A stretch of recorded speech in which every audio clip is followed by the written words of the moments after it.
ఒక ప్రశ్న. మన భారత మన భారతదేశ సంస్కృతి ప్రపంచంలోనే అత్యంత పురాతనమని ఎందుకు అంటారు? ఎందుకు ఇంకా ఈరోజు కూడా మనం యజ్ఞం చేస్తాం, మంత్రాలు పలుకుతాం, గురువులను నమస్కరిస్తాం, తల్లిదండ్రులను దేవతలతో పోలుస్తాం? ఇవన్నీ యాదృచ్ఛికంగా ఉన్నాయా? ఈ అన్నిటికీ మూలం ఒకే ఒక కాలం, వేదకాలం, అంటే వేదిక్ ఏజ్. ఈ వీడియో చివరి వరకు చూడండి, ఎందుకంటే మీరు భారత సంస్కృతి యొక్క అసలైన ఆత్మను తెలుసుకుంటారు. వేదకాలం అనేది క్రీస్తుపూర్వం 1500 నుండి 600 మధ్య కాలం. ఈ కాలాన్ని రెండు దశలుగా విభజిస్తారు: ప్రాథమిక వేదకాలం, ఉత్తర వేదకాలం. ఈ కాలంలో ప్రపంచంలోనే అత్యంత పురాతన గ్రంథాలైన 4 వేదాలు రూపుదిద్దుకున్నాయి. అందులో మొదటిది బుద్ధివేదం, యజుర్వేదం, సామవేదం, అథర్వణ వేదం. వేదాలు కేవలం మంత్రాలు కాదు, అవి జీవన శాస్త్రాలు. ఈరోజు మనం మాట్లాడే భాష, పాటించే సంప్రదాయాలు, పూజలు, వివాహాలు, పండుగలు, ఇవన్నీ వేదకాలం నుంచే వచ్చినవే. మన వర్తమానం అర్థం కావాలంటే మన గతాన్ని అర్థం చేసుకోవాలి. వర్ణ వ్యవస్థ సమాజానికి పునాది. వేదకాల సమాజాన్ని 4 వర్గాలుగా విభజించారు: బ్రాహ్మణులు, క్షత్రియులు, వైశ్యులు, శూద్రులు. కానీ ఒక ముఖ్యమైన విషయం గుర్తుంచుకోవాలి: ప్రారంభ వేదకాలంలో ఈ విభజన జన్మ ఆధారంగా కాదు, పని ఆధారంగా ఉండేది. అంటే ఎవరైతే విద్య నేర్చుకుని బోధించి యజ్ఞాలు నిర్వహించారో వారిని బ్రాహ్మణులు అన్నారు. ఎవరైతే రాజ్యాన్ని పాలించి ప్రజలను రక్షించారో వారిని క్షత్రియులు అన్నారు. ఎవరైతే వ్యవసాయం, వ్యాపారం, పశుపోషణ చేశారో వారిని వైశ్యులు అన్నారు.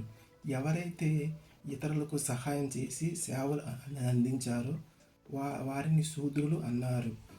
ఇవి సమానత కాదు, ఇది ఒక సామాజిక వ్యవస్థ. సమాజం సక్రమంగా నడవడానికి ప్రతి ఒక్కరికి ఒక బాధ్యత ఉండేది. కానీ కాలక్రమేణా ఈ వ్యవస్థ జన్మ ఆధారంగా మారింది. అప్పుడే సమానతలు మొదలయ్యాయి. ఇది మనం తెలుసుకోవలసిన చరిత్ర సత్యం.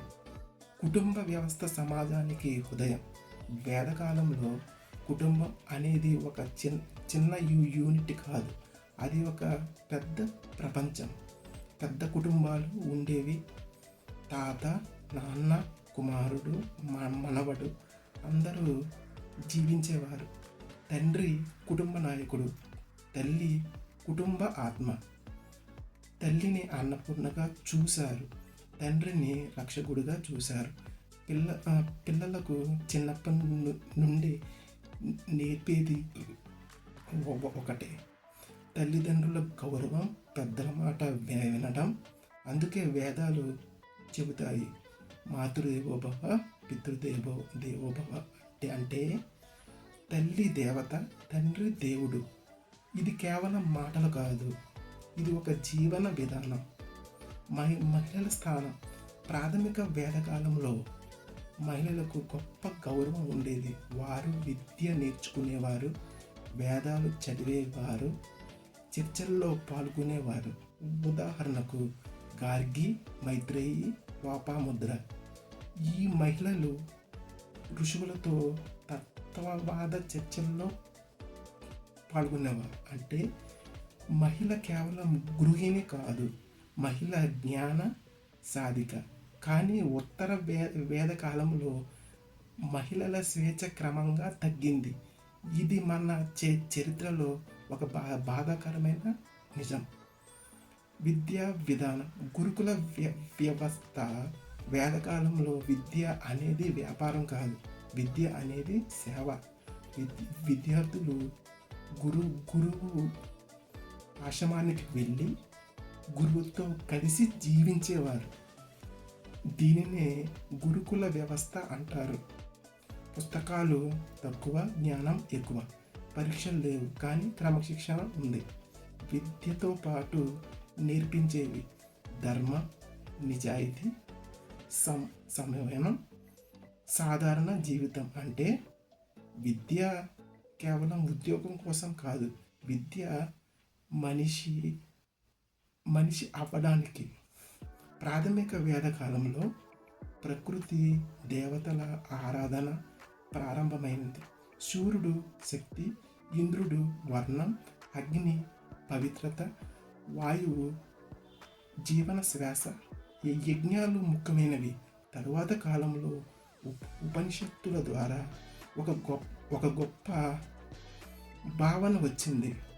ఆత్మ, పరమాత్మ అంటే దేవుడు బయటకు రాడు, మన లోపలే ఉన్నాడు. ఇది భారత తత్వశాస్త్రానికి పునాది. ప్రధాన వృత్తి వ్యవసాయం, పశుపోషణ చాలా ముఖ్యమైనది. గోవు సంపదకు గుర్తు. వ్యాపారం కూడా ఉండేది. బార్టర్ సిస్టమ్ అంటే వస్తువుల మార్పిడి ఉపయోగించేవారు. సాధారణ జీవితం, ఇది విలాసం లేదు, సంతృప్తి లేదు. కళలు, సంస్కృతి. వేదకాలంలో కళలు జీవన భాగం. సంగీతం, నృత్యం, కవిత్వం, మంత్రోచ్చారణ.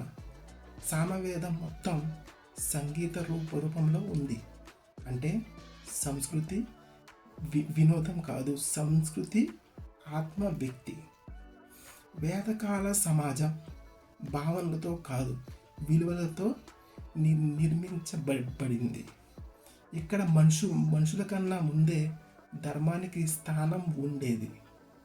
ఒకప్పుడు మనుషులు తక్కువగా ఉన్నారు, విలువ ఎక్కువగా ఉండేది. ఈరోజు మనుషులు ఎక్కువగా ఉన్నారు, విలువ తక్కువగా ఉన్నాయా? వేదకాలాన్ని కాపీ చేయాల్సిన అవసరం లేదు, విలువలను తిరిగి తీసుకురావాలి. ఈ వీడియో మీకు నచ్చినట్టయితే లైక్ చేయండి, షేర్ చేయండి. ఇలాంటి మరిన్ని చరిత్ర కథల కోసం మా ఛానల్ను ఫాలో అవ్వండి.